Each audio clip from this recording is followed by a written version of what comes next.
Hey guys, it's Kyle again, coming at you again with another episode of No Notes. This one's going to be coming out on Thursday.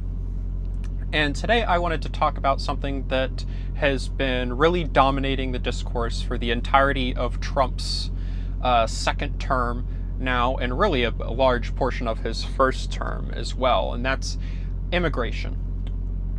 Now, immigration is important to this country.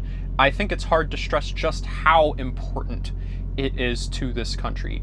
Most people currently here watching this video or not watching this video, unless you're directly descendant of a native, you are probably at best a fifth, sixth generation immigrant. You know, we aren't talking about that long of a time ago when this was a country of maybe 20 million people, 30 million people. And all of those people were ostensibly immigrants to this country, to this land. And of course, we took this land from the people who are already here. So unless you're directly descendant of one of those natives, you're an immigrant here. It doesn't matter that it's been 200 years or 300 years or 500 years, you're an immigrant here, or you're descendant of an immigrant here. And I think that counts for something. Now, we can have an entire discussion alone on what immigration should be and what it should look like, but that's not what this video is. I'm going to reserve that for a more video essay kind of video on what immigration could and should look like in this country. For now, I just want to talk about the damage that Trump's current deportation agenda is doing to ideas that we really hold near and dear in the United States of America. Whether you're a Democrat, Republican, liberal, conservative, progressive, neocon, whatever label you ascribe yourself, there are some American values that I would really like to think that we all share. And the first thing I want to start out with is the cruelty of this process and how unnecessary the cruelty actually is. I'm not saying I support these deportation agendas or these immigration policies, but Obama and Biden put up massive numbers, as people like to point out all of the time, as far as how many people they deported from this country. Mind you, they never had to go to a church, a school, a Home Depot, to immigration courts, to immigration hearings, to immigration check-in appointments. They never had to do any of this. And they got like 3/4 of the way there to the 1 million deportations per year that Trump is trying to get to. Of course, what they don't tell you, because it's contradictory to the narrative they're trying to sell, is that Biden and Obama had very efficient deportation regimes that got very high numbers because they were focused on interdiction. Now, what that is intercepting people at the border and turning them away there before they ever got into the country. It is simply not true that, you know, we have an open border, or under those presidents we had open borders. In fact, they were super closed. We didn't have a porous border at all. In the areas where our border was most porous, where the most drugs and actual criminals, like human trafficking and human traffickers, got through our border, is legal points of entry. So we aren't talking about, oh, there's like thousands of miles of desert where people are crossing with impunity coming into our country and nobody ever knows they're here. It is a low enough number of people that it is about as insignificant as a statistic as you can possibly get. Not to say that we should ignore those people, but it still comes to like the reality that Obama and Biden were not just like letting people in willy-nilly. It wasn't a thing. People would come over the border, they would either apply for asylum or present some legitimate visa, and if they didn't do one of those two things, they were held in detention for a period of time, usually a week or two, and then deported back to wherever they came from. That's how it worked. And so if you look at the number of border crossings and the number of deportations, the actual number of immigrants that were coming into the country under those previous administrations is the delta between the two numbers, the difference between the two numbers. Regardless, it's been kind of belabored, but the cruelty is ultimately the point. Trump knows that naturally, because of his rhetoric, people aren't showing up at the border as much. So he doesn't have a high enough baseline to meet his 3,000 deportation per day goal with just criminals. If he was interdicting at the border 25 or 26 or 2,700 migrants a day, then sure, he could probably go after just like actual gang members, people who have done violent crimes, who nobody is arguing we should keep in this country by and large, right?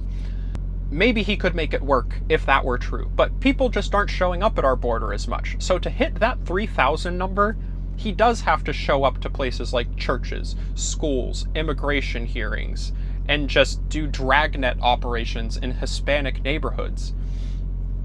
And, you know, it is, and I don't say this lightly, I've spent a lot of time studying history, it really is kind of Gestapo-like. You have ICE agents who are, as have been noted on multiple occasions, unidentified, masked, not showing badges, not showing IDs, oftentimes in plain clothes and unmarked vehicles, literally in some cases going door to door in neighborhoods and yanking anybody off the street who they think looks like an immigrant. I wish I could tell you that was an embellishment, but it's not. I wish it was. I really do wish that it was an embellishment, because that puts so many communities in a perpetual state of terror, even perfectly legal ones. You know, I put forward the example in my first video. You know, if one driver at my trucking company was found to have collaborated with a gang to smuggle drugs, would it be okay then to put the whole company out of work and impound a bunch of our trucks and jail a whole bunch of the employees until they found out whether or not that these other drivers had actually participated? And the answer to that question should be an objective no. That should not be okay. There should be no person in a democracy that accepts that as a reality. And then you have the entirely separate issue of how the nature of these immigration arrests are emboldening people who have no legitimate authority whatsoever. We have already seen people pretending to be ICE just so they can harass people. Nobody wants to question these people because they're fearful of something happening like what happened to Brad Lander, a New York City mayoral candidate, current New York City comptroller, who was arrested for keeping himself hooked to a migrant who was being detained by ICE. All he wanted to see was a warrant, which you do need to arrest people in this country. You need either probable cause or a judicial warrant, meaning that the arresting agency took evidence to a judge who said, you are right, the information here gives you advance probable cause to arrest this person and bring them in. Mind you, that person is still then entitled to the ability to look at that evidence and contest it, something that people being wrapped up in these immigration arrests are not being afforded the ability to do. Something else I want to talk about is The fact that some people seem to think that giving these migrants due process, right, which nobody even seems to understand what it means in the first place, so let me define that first. Due process being the ability to challenge the nature of the charges against you or your current status as a person, whether it be as a detainee, as an undocumented person, or what have you. When we talk about due process, we are talking about the ability to request a trial. When Democrats say we need to give every migrant due process, we are not saying that every single person that ICE arrests needs to be brought into a courtroom and given a full trial by jury or even by judge. What due process ultimately means in this context is holding a migrant in a set place for an amount of time with the means necessary to contact a lawyer if they so choose. But like in the Obama and Biden administrations, that's another thing you see all the time, oh, but they deported millions of people without trials. Yeah, but they gave the people time during which they could get a lawyer, present evidence, and request a trial if they wanted one. But frankly, most of these people know when they come here that they're breaking a law. It's a risk they're taking. So when they get caught breaking the law, if filing for asylum fails, there's no other way to make it work, usually they'll just go, well, I'm cooked, and give up, and just let themselves be deported. Now, that's an immoral system in my opinion. They came here for a reason. They presented themselves to immigration authorities at the border for a reason. I don't think anybody coming here with the intent to distribute drugs or do human trafficking is walking over the border and straight up to a border patrol agent. It's just not happening. I don't think gang members and drug smugglers are showing up to their immigration hearings in court. They're not showing up to regular immigration checkups. These are documented people. By definition, we know that they are here. We know who they are.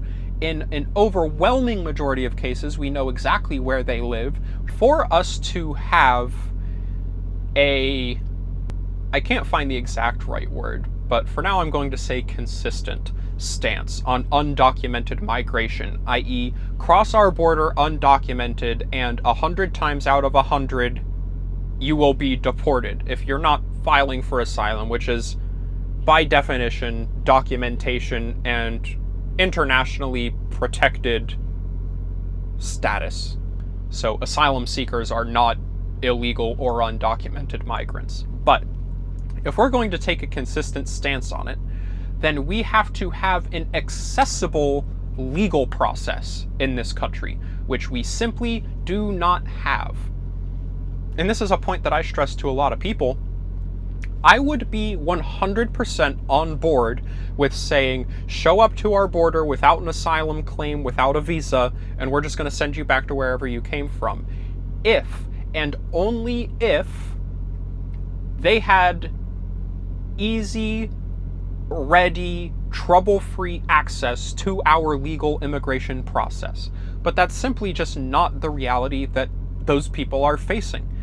In a lot of cases, if somebody from, for example, Honduras applies for a green card in America, they will wait on average 20 to 40 years to have that green card approved.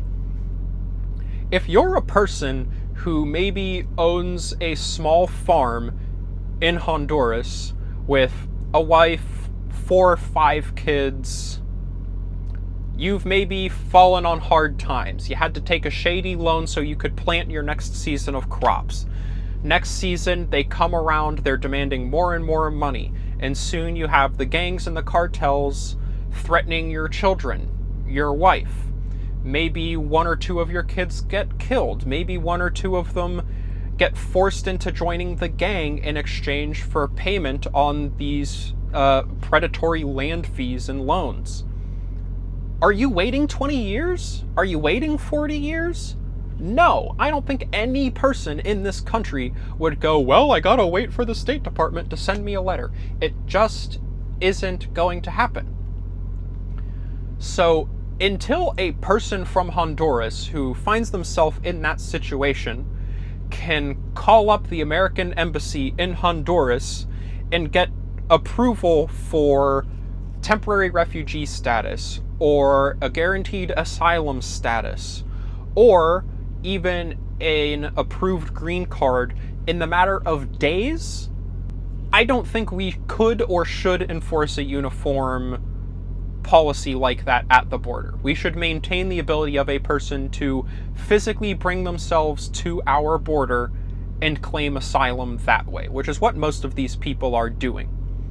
Now, another argument I hear a lot is, okay, but wouldn't those people have to pass through a bunch of other countries in order to reach America? Why don't they apply for asylum in those other countries?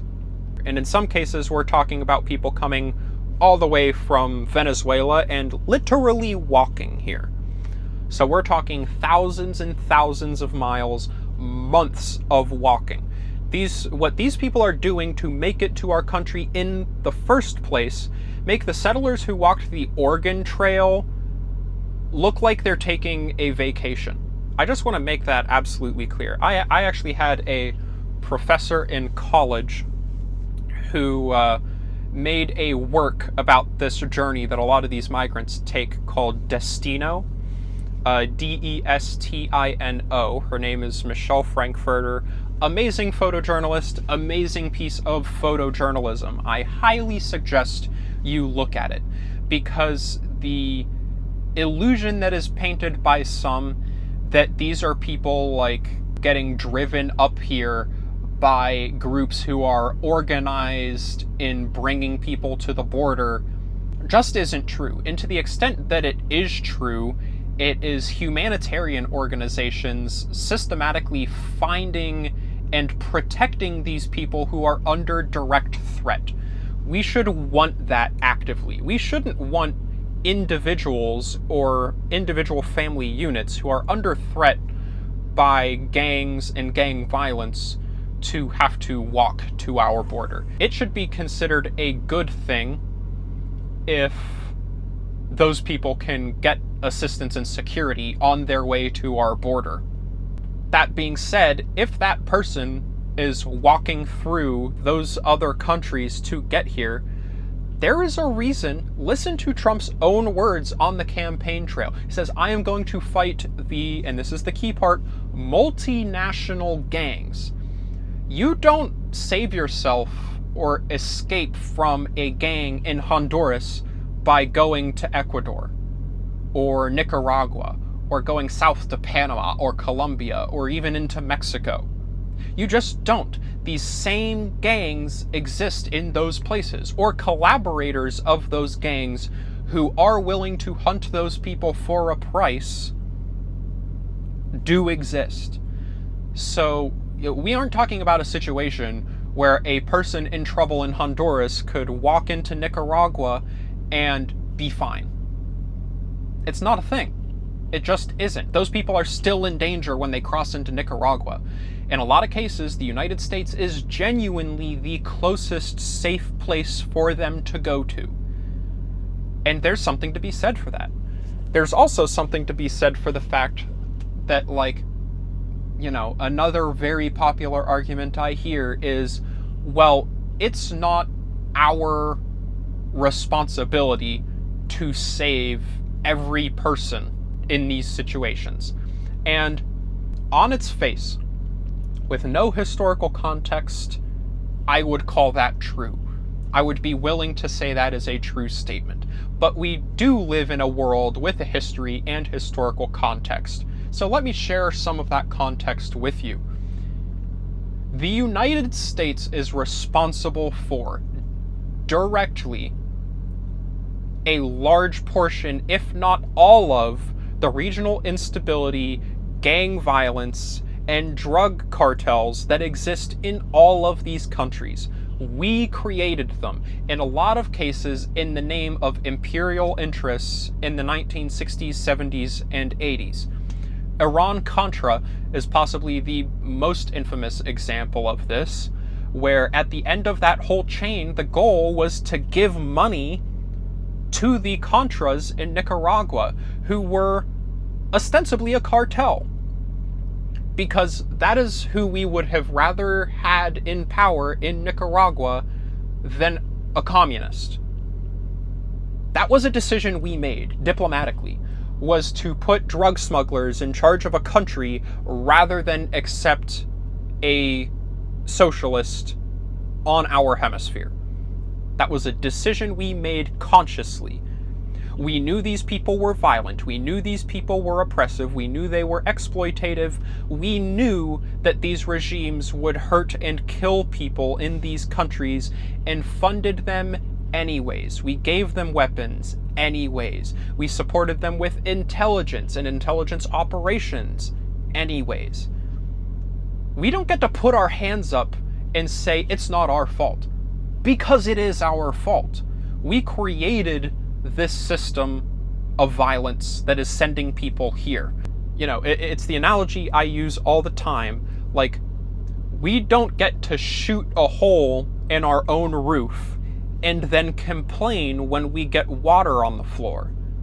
We have to accept a certain degree of responsibility for what we have done in these places. And just like we provided logistical supports to put these regimes in power, we should also be willing to provide logistic support to get those regimes out of power. And this isn't to say support regime change, but there definitely is diplomatic action and international action that could take place that would weaken a lot of these structures. Ways we could provide security and safety to these people in their own countries, because it's not like these people want to leave. This is why, why is somebody from Mexico coming to America and then waving the Mexican flag? They probably wanted to stay in Mexico.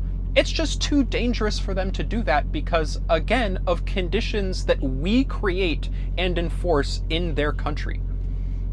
You know, the Mexican president is all too ready to point out, well, not all too ready to rightfully point out that most of the guns in their country that contribute to the gang violence and cartel violence that happens in their country, most of the guns being used are smuggled over by Americans from the United States. And most of the drugs that those cartels smuggle is being sent to the United States. So the people here are buying the drugs that keep these cartels in business and also selling the guns that keep these cartels in business. Those are two things that we have control over, right? Those are two things that we have very direct control over. If there's no demand for drugs in America and no supply of guns flowing into South America from our country, the cartels will probably ultimately dismantle themselves with the help of good governance to stop, you know, the kind of disorganization that we see occurring in power vacuums in the places like the Middle East, where, yeah, you can remove those systems that allow cartels to thrive, but then you create a power vacuum. We have to be ready to fill that power vacuum with legitimate governance, which exists in most of these countries. Most of these countries have democratic leaders who just don't have the power relative to the cartels that are being flooded with guns and drug demand from America. So that's a very real thing that we have power over that would already, just like that, reduce the need for a lot of these immigration operations that we're seeing in the US. And two final points that I want to make before I go, because this video is already getting pretty long. We have to get federal agents to legally have to identify themselves wear proper gear, show up in marked vehicles, have badges and name tags, because that is just a no-brainer in my opinion, right? The messaging that we are getting now would have us believe, my fiance is an immigrant in this country. If I was walking down the street and an unmarked van pulled up next to me, 4 dudes in masks, plain clothes, jump out of the van and grab my fiance, you better bet that I'm either working to fight some of those people, like I'm going to get into a physical interaction, I'm going to try, at least, or I'm going to try to, hold on to my fiance to stop them from gaining control of her. To me, in this situation, she is just getting kidnapped, and I'm not going to change my impression from she's getting kidnapped to this is a legitimate arrest just because one of the unmarked people with no badge in an unmarked vehicle in plain clothes wearing a mask says, "I'm a federal agent," or "we're with ICE."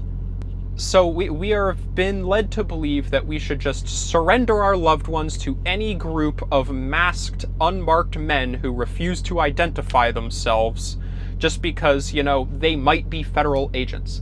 To me, that just sounds like permission for bad actors to kidnap people under an air of legitimacy. And I cannot, in any situation, get behind that. And lastly, in the public frame of mind, we really need to work on correcting the impression that our society is a zero-sum game. Because it's just not. These immigrants are not taking our jobs. These immigrants are not showing up in our country and then disappearing off the map.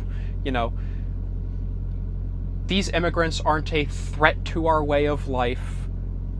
In a lot of cases, they're paying more taxes than most of the billionaires in this country do, oftentimes for no benefit. They're not getting Social Security, they're not getting Medicaid, they're not getting any of this stuff.